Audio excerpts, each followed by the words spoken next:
Hi sir, this is Durga Sai, your student. నా experience next రాబోయే స్టూడెంట్స్కి చాలా యూజ్ అవుతుంది అనే ఉద్దేశంతో ఈ వీడియో చేసి పెడుతున్నాను. నేను డిప్లొమా కంప్లీట్ చేసి బీటెక్లో జాయిన్ అయ్యాను. ఆ తర్వాత మా ఫాదర్ చనిపోయారు. తర్వాత ఫ్యామిలీ ప్రాబ్లమ్స్ వల్ల నేను హెచ్పిసిఎల్లో జాబ్ చేయాల్సి వచ్చింది.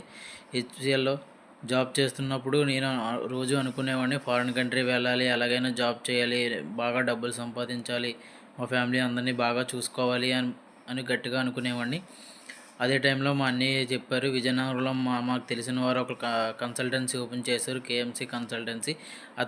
అతని కాంటాక్ట్ అవ్వండి అని మీ నెంబర్ ఇచ్చారు. నేను మిమ్మల్ని కాంటాక్ట్ అయిన మొదటి రోజు మీరు నాకు ఇచ్చిన కమిట్మెంట్ ప్రకారమే నాకు 2 నెలల్లోనే జాబ్ వచ్చేలా చేశారు.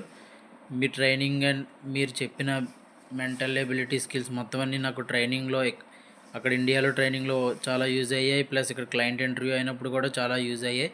ఇప్పుడు వర్క్లో కూడా మీరు చెప్పిన సబ్జెక్ట్ చాలా యూజ్ అవుతుంది నాకు. నేను ఈరోజు ఇక్కడ ఉన్నానంటే దానికి మెయిన్ కారణం మీ మీ యొక్క ట్రైనింగ్ అండ్ మీరు ఇచ్చిన ఒక motivation. Thank you so much for all things you have done for me. నేను ఈరోజు మస్కట్లో సోహార్ అనే సిటీలో కేఫర్ అనే ఒక కంపెనీలో పర్మిట్ రిసీవర్గా వర్క్ చేస్తున్నాను. నేను ఎక్స్పెక్ట్ చేసిన ప్యాకేజ్ కన్నా ఎక్కువ శాలరీలోనే నేను ఉన్నాను. Thank you so much